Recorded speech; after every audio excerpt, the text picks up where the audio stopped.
One woman dead, 4 homes in rubble, and an explosion so big it was heard throughout the neighbourhood.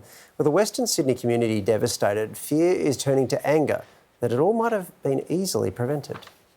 The moment of impact captured on a neighbour's security camera. Well, we just heard this dreadful bang that I've never heard anything like it in my life. The windows had been cracked and the vents had been blown in. My heart goes out to every single person in this block of flats that I've known for years and years. Emergency services today confirming the worst. Shortly after 2:20 this morning, the urban search and rescue operators were able to locate the body of the missing woman. 30-year-old nurse Mhey Yumol Jasmine was visiting her mum's home in a social housing complex for over 55s when the top floor of the townhouse exploded around 1 p.m. on Saturday. We had to deliver a death message this morning. As you can imagine, Mum's devastated. 5 others were taken to hospital with injuries from the blast, which was so forceful it was felt up to 40 kilometres away.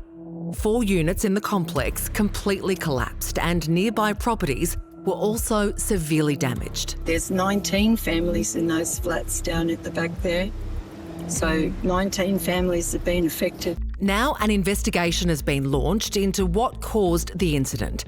Amid reports, community members, including Jasmine's mum, had complained of a leaking gas smell for months, even requesting urgent repairs twice over the last 7 months. I could always smell gas off and on, even at the night if I was watching TV. If you're living in a private premises, the government makes sure that you updated these things, but governments don't update their properties. We had 1 or 2 reports in relation to an issue with the meter. That was immediately responded to. Gas provider Gemina says it is cooperating fully with the investigation and will continue to do so, as questions turn to whether this was a tragic accident or a preventable disaster. I don't want to prejudge the investigation, but if you're asking me more generally about the state of social housing, you're right. It's a real concern. We just don't know what's happened. Once we know that, the question will be and should be, well, was it, something that could have been known about? Was it preventable?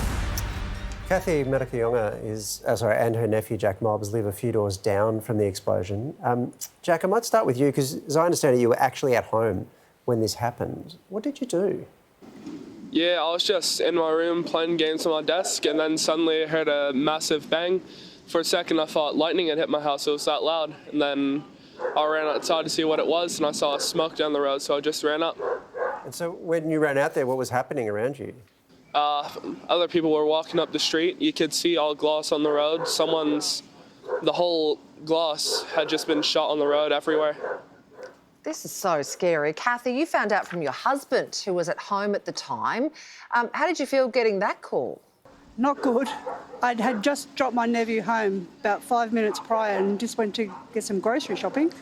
And then just as I got inside, he rang to say he was sitting at the table and he heard this massive explosion and the lounge room windows just shattered. He honestly didn't know. He thought a bomb had gone off. Frightening, very frightening. I heard it. I was at a shopping centre not far away and, it was loud there. So I can only imagine what these guys heard. What was it like knowing, Cathy, that police and search rescue teams were searching for someone in the rubble just next door and not knowing if they were dead or alive? That's horrible. It's sad, very sad. When you see the damage, it's dreadful and very sad that, unfortunately, she's passed away. Cathy, we found out today that the residents smelt a gas leak for ages. Had you smelt that? Yeah, I have. On and off. No, you don't smell it every day, but for months, on and off, you can smell a gas smell. Quite often I'll get up to check I haven't left my stove on, but I haven't. But no, quite often in the street there's a strong smell of gas. How does it make you feel that you and other residents had smelt the same smell, that gas smell? They'd reported it multiple times and clearly the problem hadn't been fixed. Yeah, it makes you angry, really, because this should never have happened. Do you know what I mean? It's very sad and frustrating. It is a bit worrying. If it happened once, who knows if it might happen again. I mean, all the houses here are old, not the best gas pipes. How does it make you feel now, Cathy? I mean, do you feel safe in your own home? I feel safe. I do feel safe in my own home. I'm cold in my home, like the windows are blown out and we had no power all day yesterday until this morning. But yeah, I'm not scared to be home now that I know they've contained the gas. Oh, it's just so scary for everyone in your neighbourhood. Cathy and Jack, we really appreciate you talking to us tonight. Stay safe, hey? Thank you. Yep, thank you for having us. Thank you.